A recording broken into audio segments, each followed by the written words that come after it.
Difícil dilucidar cuál de los dos actos fue el más concurrido.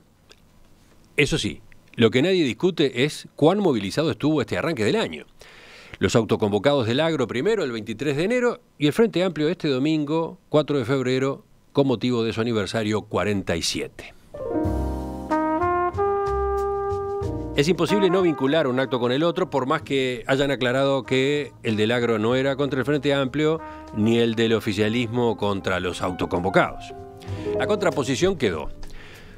Uno de los que más la hizo notar, aunque no de manera directa, fue el tercer orador del acto del Frente Amplio, Javier Miranda.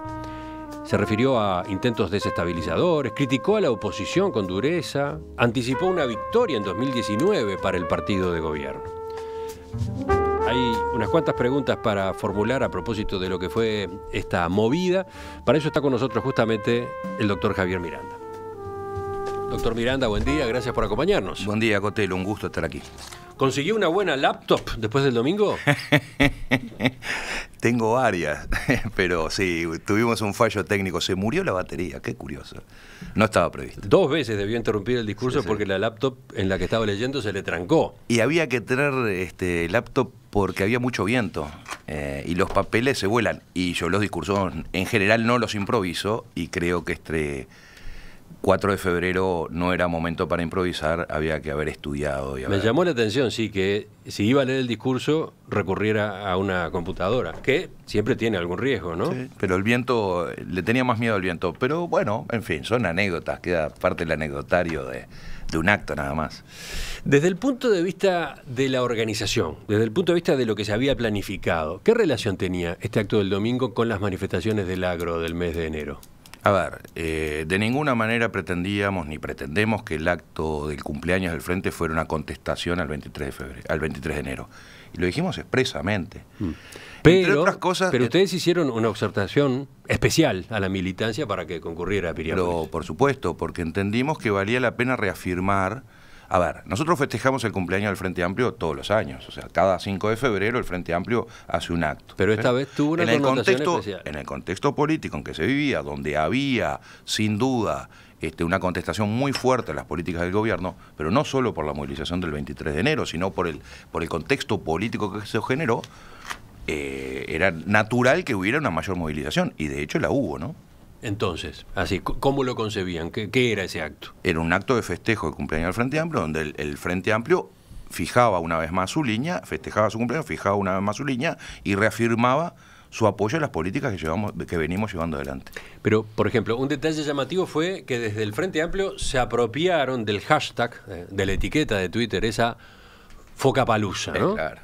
Que era una broma de los críticos de la izquierda en redes sociales. Pero claro, es normal. Todo era un tema de réplica y réplica, ¿no? Porque Focapalusa, a su vez, era una respuesta a otro hashtag sarcástico, aquel de Agropalusa, claro, que muchos frente amplistas habían usado en las redes sociales para cuestionar el acto de los autoconvocados de Durán. Sí, sí. Yo creo que esas cosas, está bien, suceden, son respuestas.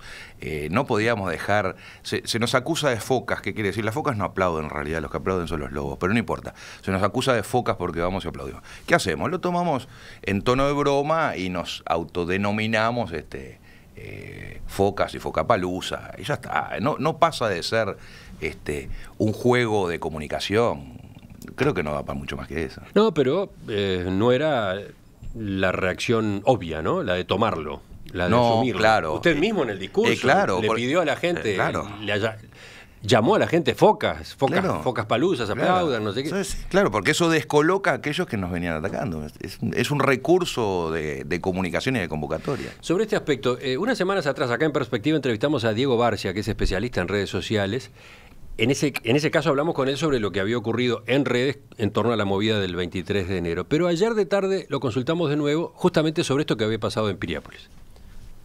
Creo que fue un uso muy inteligente, no sé si fue organizado o no, pero sí fue un uso muy inteligente, más allá de que se haya transformado en un vehículo feliz del elemento de social media, como el hashtag Focapalusa, también no deja de hablar del tema, ¿no?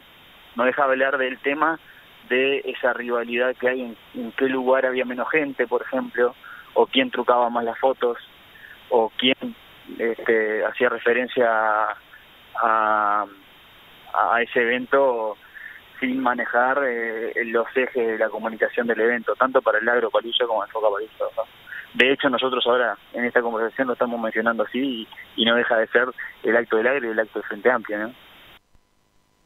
¿A usted le preocupa esa consecuencia de haber terminado entrando en ese terreno? No, porque creo que hay que volver a centrar la discusión en los temas de ideas.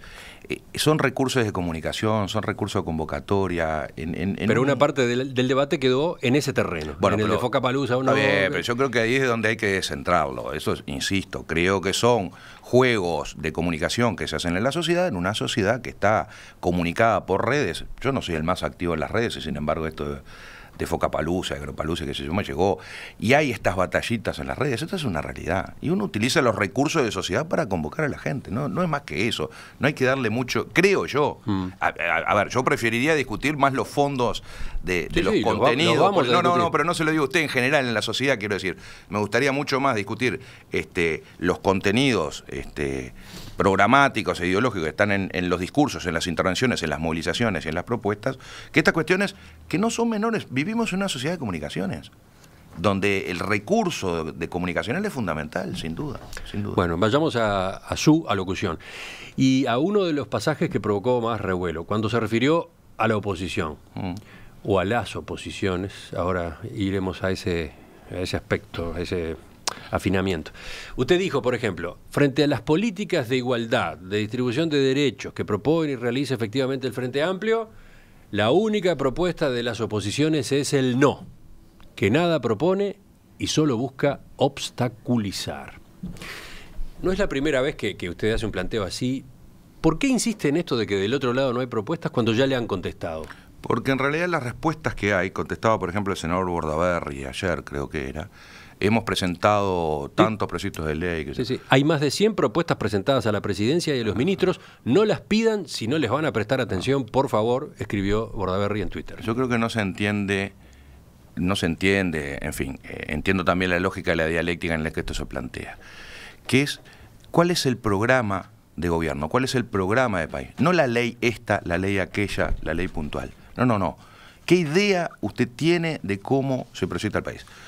Yo digo en una parte del discurso, el Frente Amplio es aquel que, incluso sobre el final, hablo de la construcción del programa del Frente Amplio. Nosotros salimos a construir el programa del Frente Amplio en todo el país, debatiendo en todo el país, pero es un programa, no es la ley 1, la ley 2, la ley 3, o el proyecto de ley tal, tal y tal, ¿no? Sino que es una integralidad, un proyecto de sociedad, un proyecto de país. Eso es lo que yo no veo que aparezca en las oposiciones. Lo cual, nuevamente, si se quiere, es hasta una invitación, y yo creo que lo digo, en alguna parte, estoy repasando acá el discurso, en alguna parte digo, invitamos al debate de ideas y a los uruguayos, incluso más allá del Frente Amplio, a que discutamos estos programas. Yo quiero una oposición que me presente un programa alternativo, porque quiero discutir en el terreno de las ideas, no en el terreno de la reacción puntual. La reacción puntual, porque ¿cuál es la reacción puntual? Aumentemos las penas. Entonces enviamos un proyecto ante un robo o un homicidio repudiable, condenable. ¿Cuál es la reacción? Presentamos un proyecto de ley para agravar las penas. Esta es la lógica con que se han movido, creo yo, las oposiciones. Yo no las subestimo.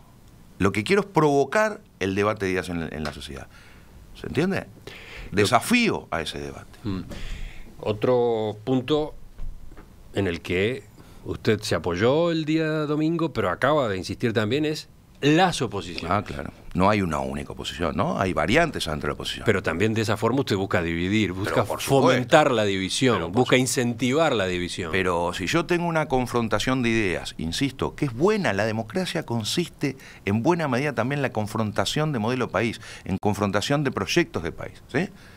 Ahora, si yo voy a confrontar con otro, no voy a procurar que el otro, que además procura ganarme en una futura elección, abroquelarlo en un único sector. Entonces, si yo digo, yo los unifico, que además es la tendencia, ¿no? La lógica ha sido intentar abroquelar a la oposición. No lo ha logrado. Cuando nosotros no tuvimos las mayorías parlamentarias, la oposición no logró pasar más que comisiones investigadoras. Ahí está la lógica de la oposición.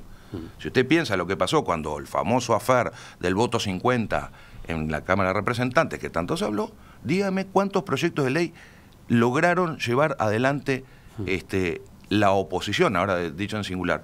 No fue ninguno, fueron puras mayorías en comisiones investigadoras. Y esta es la lógica, primero, de la oposición, de la autocratización, y por otro lado, de que hay una pluralidad de oposiciones, porque por eso... Y es natural que exista. Existe un Partido Colorado.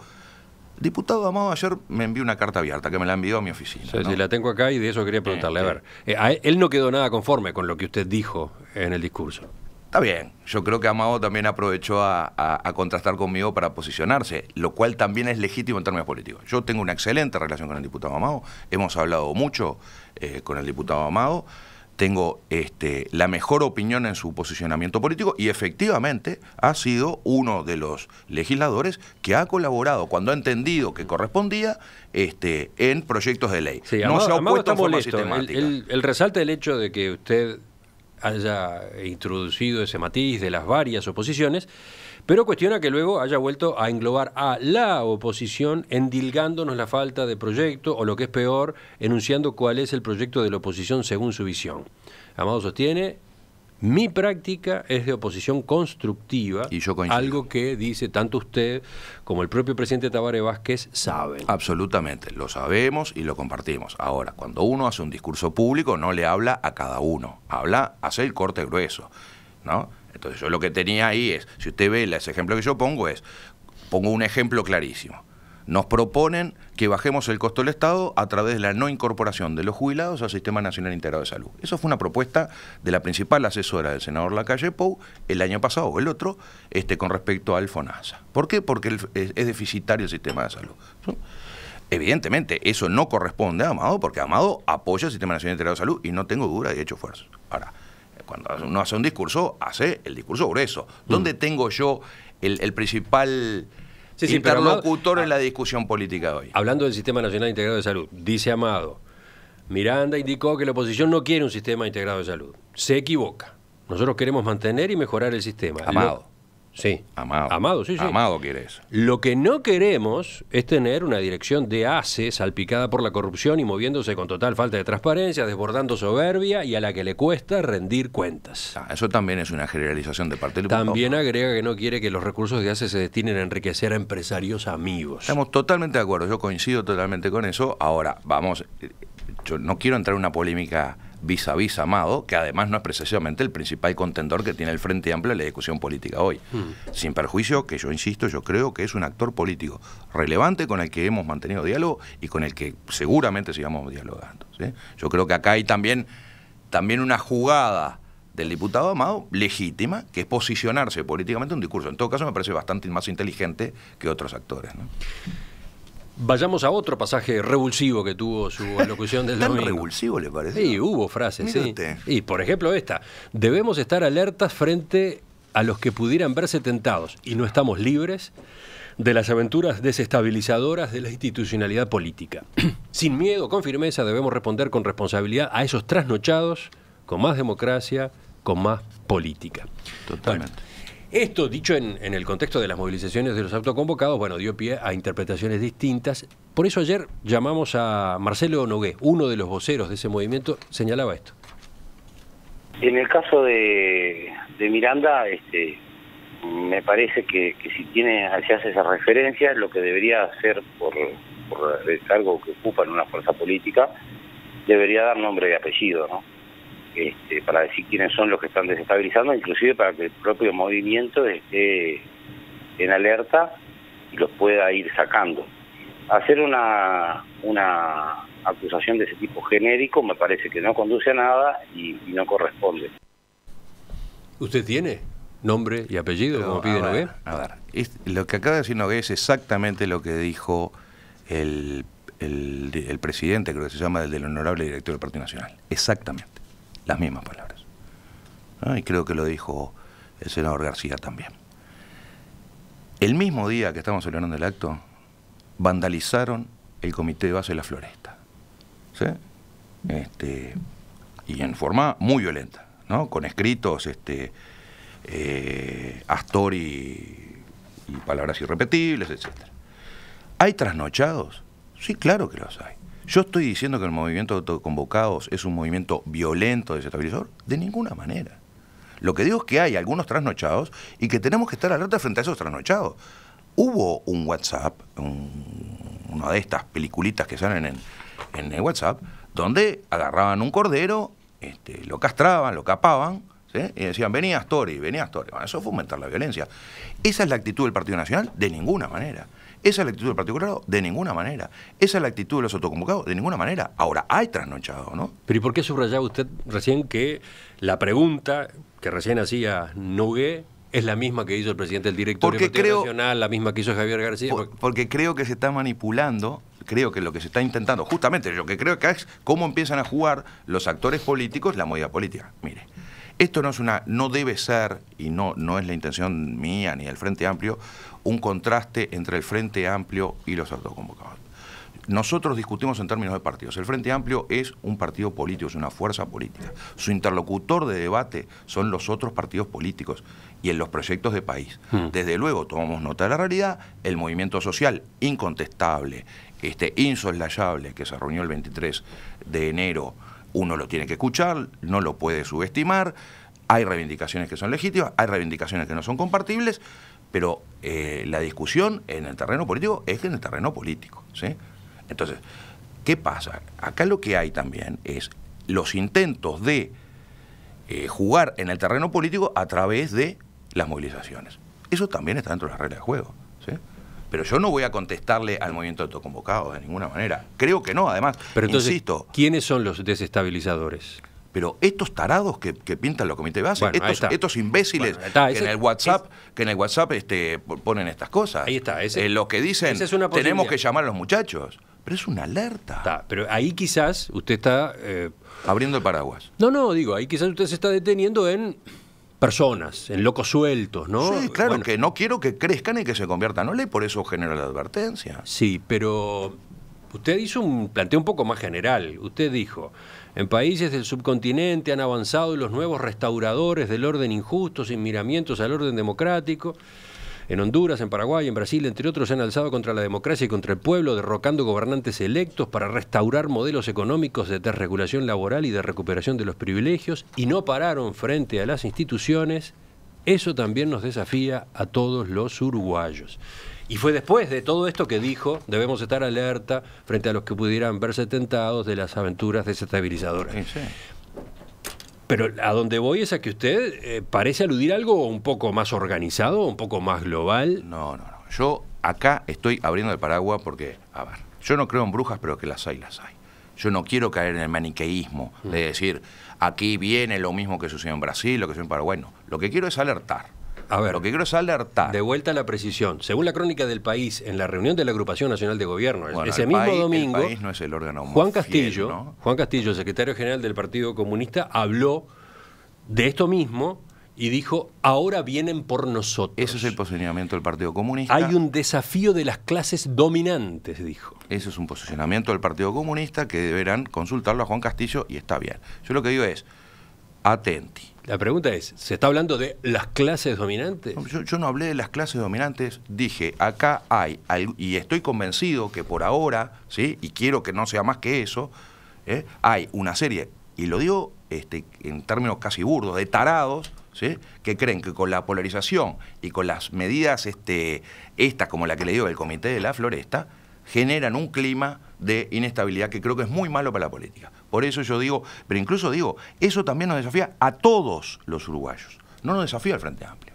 Cuando hablo de la antipolítica, también digo, y acá nos va la vida todo el sistema político. O sea, yo creo en el sistema institucional político. Yo puedo tener enormes diferencias con el Partido Nacional, con el Partido Colorado, en cuál es el modelo del país. Ahora, yo quiero discutir en términos de democracia con el Partido Nacional y con el Partido Colorado cuál es el camino.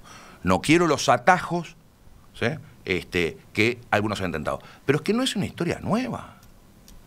Lo que estoy haciendo es abrir el paraguas. Yo no digo que esté sucediendo. Lo que digo es, despacio, ojo, no caigamos en la tentación de la que no estamos libres. Bueno, pero hablando de reacciones políticas, ayer consultamos al diputado Pablo Abdala del Partido Nacional, que había comentado que este tipo de declaraciones podían funcionar como una profecía autocumplida. Agregó esto.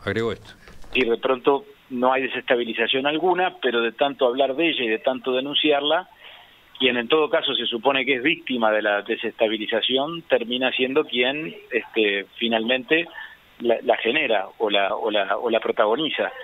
Creo que apelar a ese tipo de recursos dialécticos es peligroso, porque termina generando además en la sociedad una suerte de división entre amigos y enemigos, entre buenos y malos, entre los que están de un lado y los que están del otro. Y todos tenemos el deber, el gobierno lo tiene más que nadie, pero también lo tenemos los partidos de la oposición, de construir alternativas de integración en nuestra sociedad política y en la sociedad en general. Y por lo tanto no generar grietas, no dividir. ¿Qué dice de Estamos esta lectura? totalmente de acuerdo, no hay que dividir, no hay que fogonear. Ahora, De hecho, no se corre el riesgo de estar dividiendo, de estar ampliando la grieta. Yo creo que no, yo creo que yo estoy alertando de hechos objetivos. A mí me gustaría escucharlo al senador Abdala condenar el atentado del Comité de Base en La Florida y decir, ese no es el camino. Ese no es el camino y nosotros no estamos dispuestos. Quiero escucharlo a estos legisladores decir, condenamos el video donde aparecía un cordero que había sido capado. Eso es, atajemos la violencia, pero no para instalar la violencia, justamente para prevenirla. No, el sistema político no acompaña de ninguna manera los movimientos violentos, los movimientos que nos generan un mal clima. Yo quiero discutir a muerte, el Frente Amplio quiere discutir a muerte con los distintos actores políticos en términos de ideas, pero a ver, condenemos todos, y por eso yo apelé y fui preciso, y por eso el discurso del leído no es un discurso improvisado, nos va la vida el sistema político, nos va la vida el sistema político. Pero también puede, y termino ya con este capítulo, también puede verse un planteo como este como un recurso para generar unidad, ¿no? Para abroquelar al Frente Amplio, agredido, presuntamente agredido desde afuera, Se etcétera. puede ver así, yo no digo que no se pueda ver así, insisto que la preocupación es otra. El mismo día había un comité vandalizado. Vean las redes sociales, hay que cortar. Algún abogado con búsqueda de fama dice que el gobierno y el Frente Amplio es una organización criminal. A ver, ese tipo de jugadas en el discurso público son jugadas complicadas para la democracia. Defendamos la institucionalidad democrática y ahí todos los partidos políticos. Después discutamos los partidos políticos nuestros distintos proyectos de país. Esa para mí es clave. Ha generado una cantidad de mensajes en los oyentes, doctor Bueno, no está Miranda. mal, es una buena cosa. Por ejemplo, a propósito de la crítica a las oposiciones en cuanto a la falta de programa, dice Pablo, si entra a la página web del Partido Colorado se va a encontrar varios tomos de programa. Otro dice, si el debate es a propósito de programas, ¿por qué no se junta con líderes de la oposición para discutir sobre ese tema en particular? Sí, de acuerdo, con mucho gusto. Creo que es lo que hay que hacer. Creo que lo que hay que hacer es generar esos debates públicos. Y entramos en un periodo que seguramente suceda.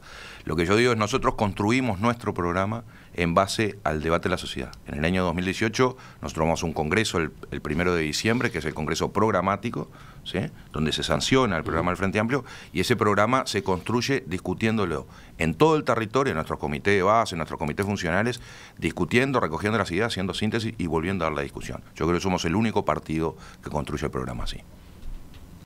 Ya volvemos al texto de su discurso, pero sobre la forma, me llamó la atención el tono que usó.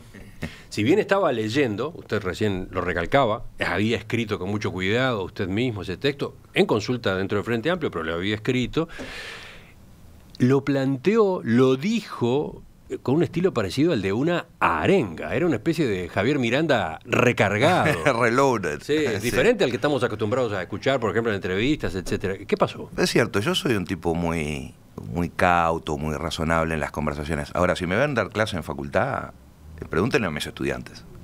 Soy un tipo muy apasionado y más en la escena, ¿no? O sea, la escena del salón o la escena de la tribuna. Yo estaba muy contento, realmente creo que estábamos todos muy contentos. Fue un acto muy cálido, muy emotivo, de mucho entusiasmo. Y creo que valía la pena realmente levantar, había una vocación de levantar a los miles de personas que estaban adelante del pabellón de las Rosas el domingo. Nada, es eso, pero soy un tipo bastante apasionado, ¿no? ¿Y por qué se volcó al triunfalismo?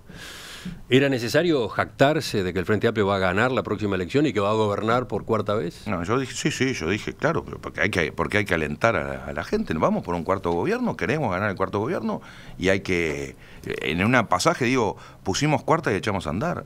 recordando una vieja canción, ¿no? Hemos dicho basta y hecho de andar.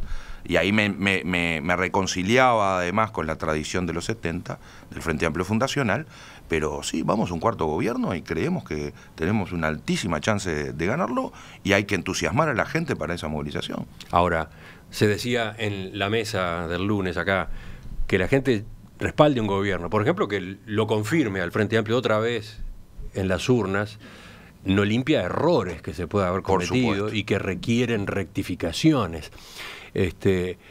¿No está faltando poner el énfasis ahí? Sí, además de criticar como se critica a la oposición, además de hacer advertencias, etcétera. Mire, dos cosas. El día de mi cumpleaños yo no voy a hacer un acto para decir, para ser crítico conmigo mismo de lo mal que hemos andado. No. El momento del festejo y de levantar a la gente y de generar la unidad, parece que el énfasis no va a estar ahí. Así todo, si usted lee el discurso que está publicado, hay algunos llamados de atención al propio Frente Amplio. Sí, tenemos que ir a más. Existieron los llamados de atención. Peligro de la soberbia. Me gustaría saber por qué esos. A ver, vamos por partes. Sí, a ver, el de la soberbia me parece un tema fundamental. Hemos insistido mucho, en particular yo he insistido mucho, en que hay que tener cuidado con creérnosla. El ejercicio continuado del poder puede llevar a falta de humildad. De hecho, lleva a falta de humildad. Y yo creo que tenemos que alertar frente a eso. Tenemos que escuchar más. A veces, pero nos pasa incluso en la gestión de gobierno, que uno dialoga con algunos actores y dice, no, pero esto es así y no hay ninguna chance de discutirlo de otra manera, ¿no? El ejercicio del poder siempre tiene el riesgo del desvío de poder. Y el desvío de poder es hijo de la soberbia. Yo creo que había que alertar.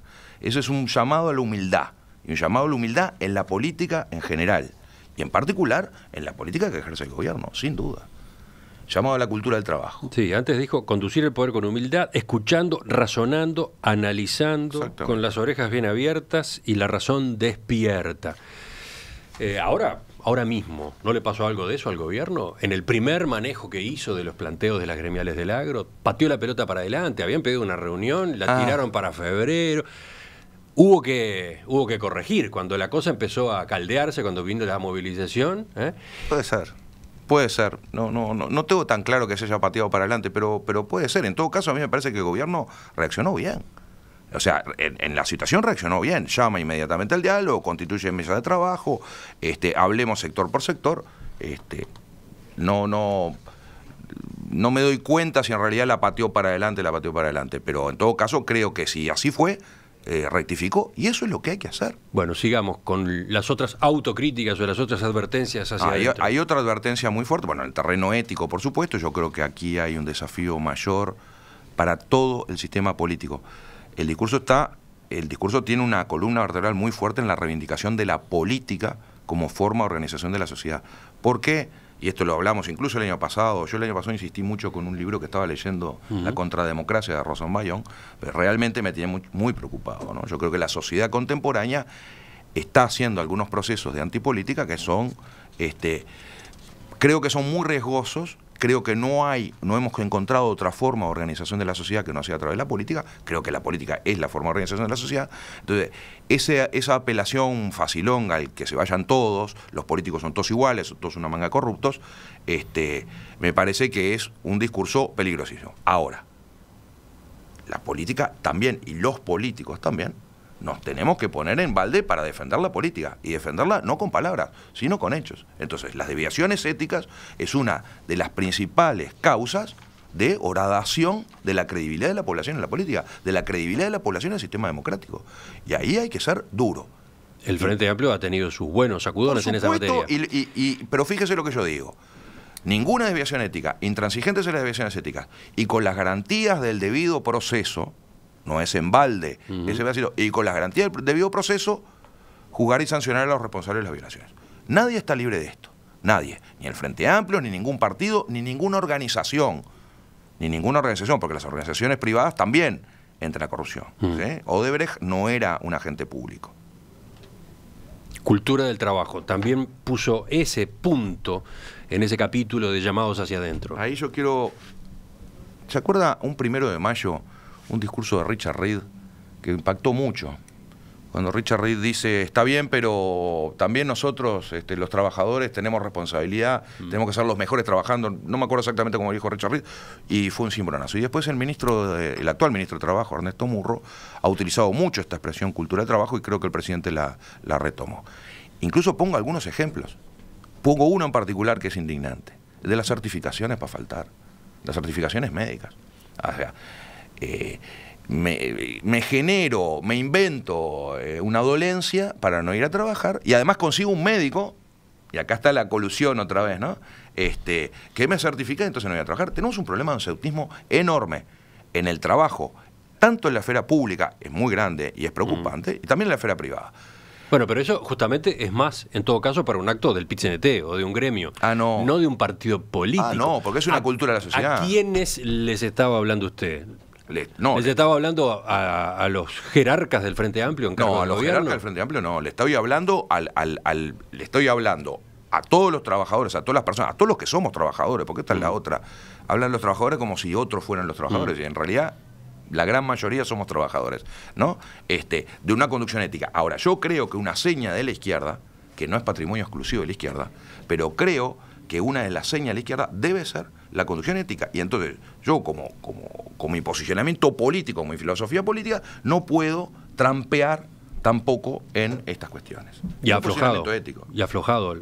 ¿Perdón? Aflojado la gente, incluso la gente de Frente Amplista, ha aflojado en esta materia de la cultura del trabajo. Yo creo que hemos aflojado. Francamente, creo que hemos aflojado.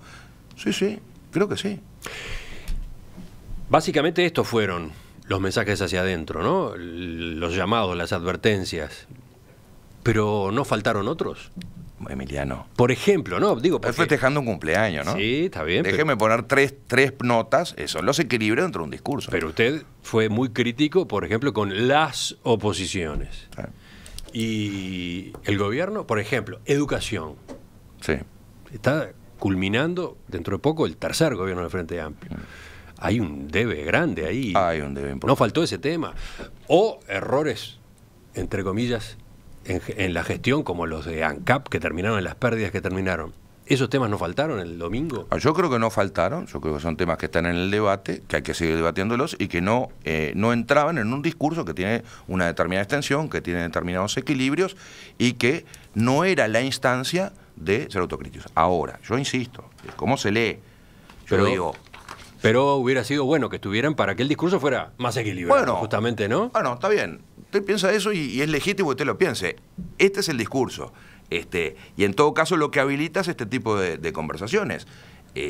Yo intenté, con la construcción colectiva del Frente, tuvimos un secretariado para discutir cuáles deberían ser los grandes ejes de la intervención, porque el presidente del Frente Amplio expresa al Frente Amplio, o sea, no es el discurso de Javier Miranda más allá de que uno tiene su pluma, su impronta, sus énfasis, pero había que generar ciertas líneas. En esas líneas creo que había que meter algunos temas que fueran autocríticos y tenía que haber un fuerte desafío a ir a más, ¿no? Casi concluyendo el discurso, digo, reivindicamos la política, ese era un eje central del discurso, y estamos orgullosos de lo que hemos alcanzado, pero no basta. Estoy muy contento de lo que hemos avanzado realmente en lo que ganó el Frente Amplio, ahora, no basta. ¿Cometimos errores? Sí, cometimos errores. Y además tenemos que ir a nuevos cambios, más profundos. En materia de educación, para tomar el punto que usted señalaba, seguramente tenemos debes. Ahora, también se ha avanzado mucho. Francamente se ha avanzado mucho. Hay muchas más escuelas de tiempo extendido y de tiempo completo, hay mejor calidad de edilicia, hay mucho más gente en la educación.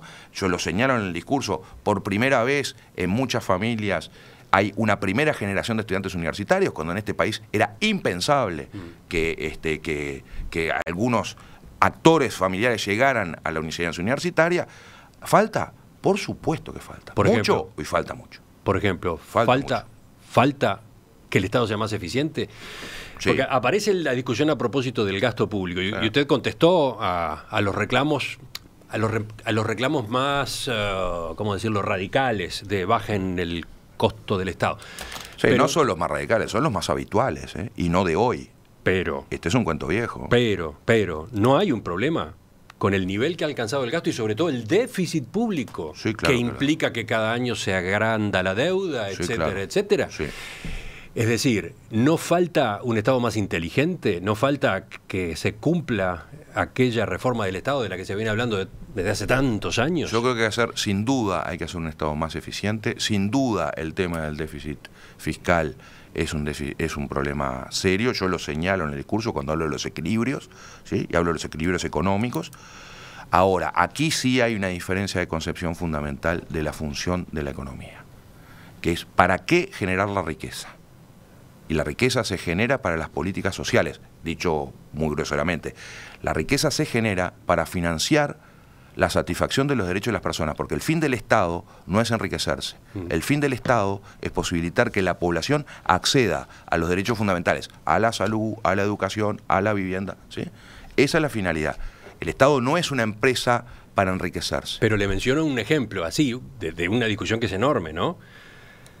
Si para llevar a cabo esas políticas sociales y otras de las funciones del Estado, usted termina conformando un gasto tan grande que provoca un déficit complicado. Estamos de acuerdo. Y entonces los combustibles tienen que ser más caros de lo debido, porque con los combustibles se recauda para bancar ese déficit, después tiene un problema en la producción y va a tener un problema en cuanto a la cantidad de puestos de trabajo, etcétera, etcétera. Esos son los equilibrios que hay que buscar. Ese es el arte de la gestión de gobierno. Es sin duda, es real, no se puede negar. Hay que generar los equilibrios. Hay que ver hasta dónde puede ir la presión tributaria de tal manera que no ahogue la producción de riqueza, que es la que financia los derechos. Ahora, la finalidad... Y acá no hay un llamado de atención, no hay una luz amarilla que el Frente Amplio tendría que estar considerando. Por supuesto que sí. Y hay que ponerla. Y de hecho se pone... Hay una preocupación seria con el déficit fiscal.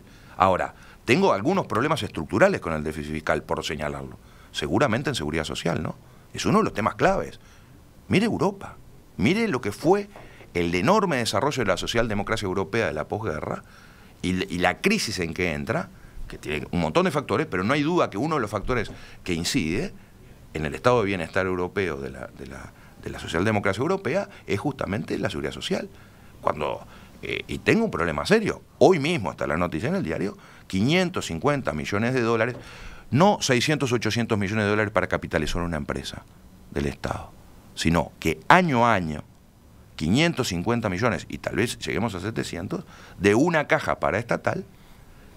La caja militar. La caja militar que implica un trasiego. ¿Esto es ir contra los militares? No. Esto es intentar que uno de los aspectos de seguridad social que todavía no entró en el régimen universal de seguridad social, lo corrijamos porque nos genera problemas serios. Ahora, si la quinta parte de los que se retiran hoy, de los jubilados hoy, ya no militares, civiles, es por incapacidad, ahí hay que mirar más de cerca qué está pasando. Si 20 de cada 100 que se me jubilan, resulta que se me están jubilando por incapacidad, acá estoy con un problema serio. ¿Sí? Doctor Javier Miranda, presidente del Frente Amplio, le agradezco que nos haya acompañado esta mañana. Con mucho gusto, Costelo.